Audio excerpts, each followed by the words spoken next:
네, 오늘 일발장전 포인트는 오늘 월말이고 또 반기 말입니다. 그러면은 등장하는 게 윈도우 드레싱 이런 표현을 기억하실 겁니다. 그러니까 조금 좋게 보일 수 있다라는 의미가 되고 기관 투자자와 외국인 투자자들이 좀 포지션을 가지고 있는데 이 결산을 딱 해봤는데 손실이 커 이거보다는 살짝 그죠? 살짝.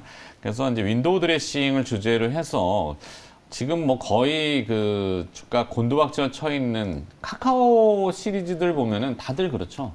예, 다들 뭐 아연 실색할 정도로 돼 있는데 카카오 뱅크를 오늘 역설로 보겠습니다. 어제 주가 7% 급락을 했어요. 그러니까 때마침, 그러니까 뭐 넬슨 미 재무부 차관이 깜짝 방문했다라는 건 사실 호재인데 우리 국내의 핀테크 산업이라든지 미국도 지금 아마 디지털 화폐, 그러니까 CBDC에 대해서 논의를 좀 하고 있는 것 같고 다음 달에 제닛 옐런 미국 재무부 장관이 방한을 합니다. 그 전에 차관이 와서 카카오 뱅크를 방문했다는 건 의미가 좀 있었는데 때마침 증권사에서 성장성 둔화 가능성의 리포트, 매도 리포트를 확 냈어요.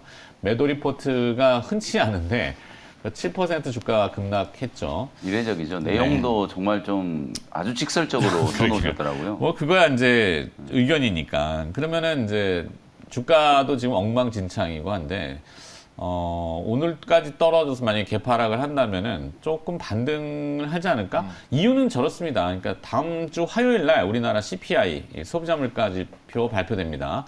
6%대 될 것 같아요. 그건 7월 13일 날 금통위에서는 빅스텝, 자이언트 스텝은 아니고 한 50bp는 올려야 되지 않나 싶습니다. 그러니까 금리 인상한다는 얘기죠.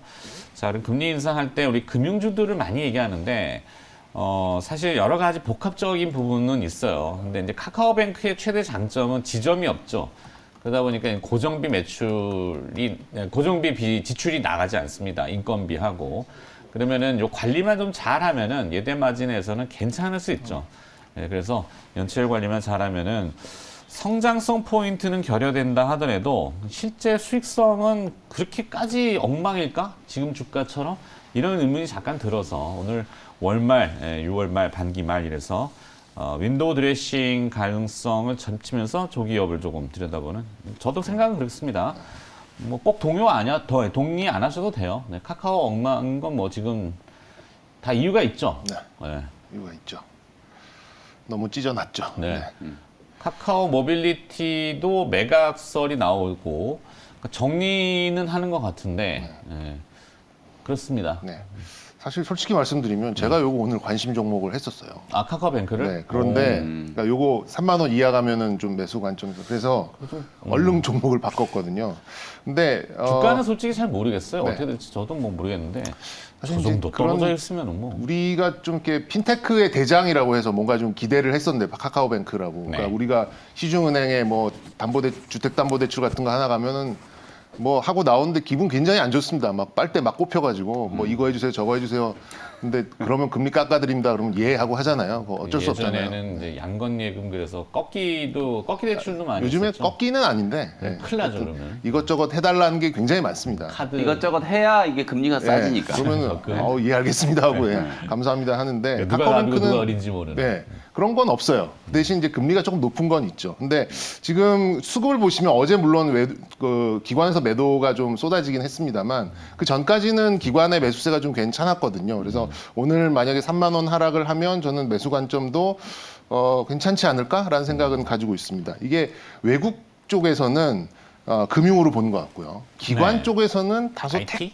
테크 쪽으로 보는 시각이 좀 있었어요. 그래서 뭐 외국인들이랑 이제 원화 자산의 매도니까 뭐 계속해서 매도가 나왔다 치고 기관은 약간 그래도 성장성이 있는 그런 이제 금융이다 보니까 뭐 좀 밸류에이션이 뭐 PER이 좀 50배 뭐 이렇게 되더라도 그래도 좀 요 정도 가격 메리트는 있다 이렇게 좀 봤던 것 같아요. 근데 이제 어제 좀 매도 레포트가 좀 있었고 또 프로그램 매도 나오면서 이제 좀 수급이 좀 꼬이긴 했었는데 제가 보기에는 뭐 3만 원을 만약에 하회하는 순간이 나온다면 좀 신뢰 높은 저점 구간을 만들어 가면서 좀 돌아설 가능성이 좀 있어 보입니다. 뭐 말씀드렸듯이 시중은행보다는 다소 좀 높은 금리, 뭐 저는 카카오뱅크를 쓰고 있지는 않습니다만 뭐 추가 대출에 대한 수요가 좀 늘어나긴 했어요. 물론 이제 이거를 무한정 막 대출을 여기도 받고 여기도 받고 할 수는 없겠습니다만 약간의 이제 추가 대출에 필요한 이제 그런 수요들은 좀 확인이 좀 된 것 같고 그리고 이제 모기지론을 비롯한 신규 대출 상품도 뭐 TV 광고까지 좀 나오면서 네, 이런 광고 때문에 그렇죠. 그리고 좀 젊은 세대들이 많은 한 게 이제 예적금이 상당히 괜찮더라고요. 네. 그러니까 소위 말하는 뭐 저축은행이나 새마을금고 수준의 예적금을 좀 출시를 하면서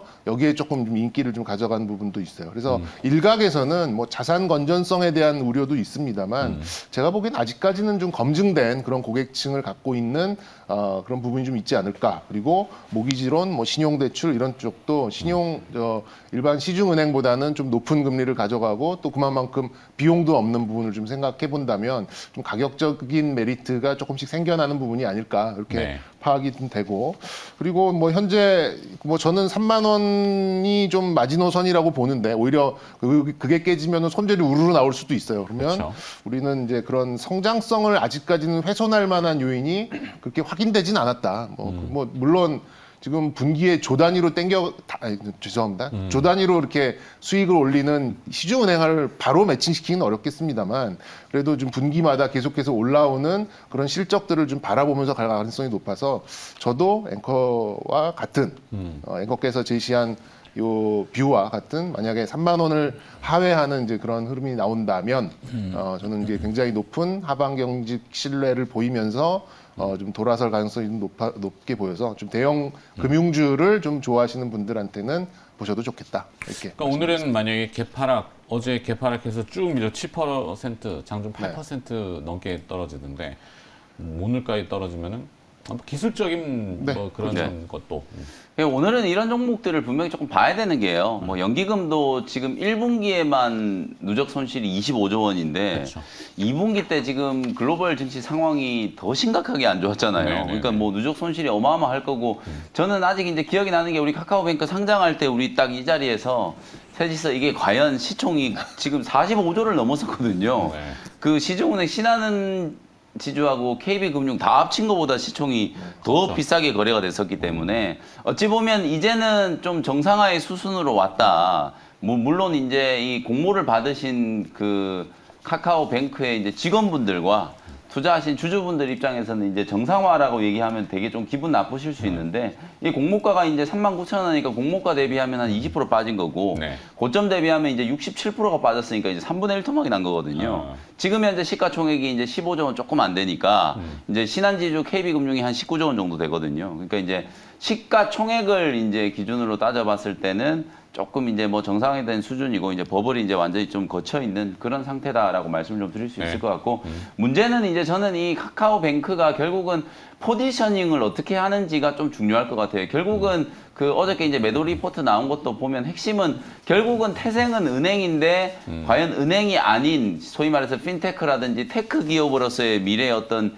기대감을 보여주고 있는 게 있는가 그런 게 사실 별로 없다는 거. 결국 비즈니스 하는 거 보면 지금 뭐 주담대 시작하고 있고 우리가 기대했던 이 개인 투자자들의 어떤 창의적인 어떤 금융 상품과 금융에서 이제 소외됐던 사람들이 조금 접근성을 좀 높일 수 있는 그런 상품들이 과연 얼마나 만들어졌는가 뭐 그런 것들에 대한 이제 고민이 좀 있을 것 같거든요. 아니 근데 미래 금융업의 지향점은 사실 미국도 그 선진국이라고 하지만 저런 모델링을 보고 배우겠다고 왔는데 그죠? 네.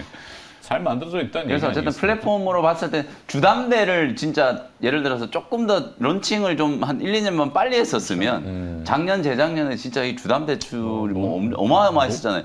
물론 이게 이제 뭐 불행인지 다행인지 모르겠어요. 맞아요. 이 부동산 시장도 이제 조금 조정이 좀 시작되고 있는 시기라고 봤을 때는 아무튼 이제 그런 새로운 어떤 상품과 접근성을 좀 높일 수 있는 금융 상품들을 다양하게 좀 개발을 해주면 네. 그게 이제 어찌 보면 이제 카카오뱅크의 이제 프리미엄이 되는 거라고 보거든요.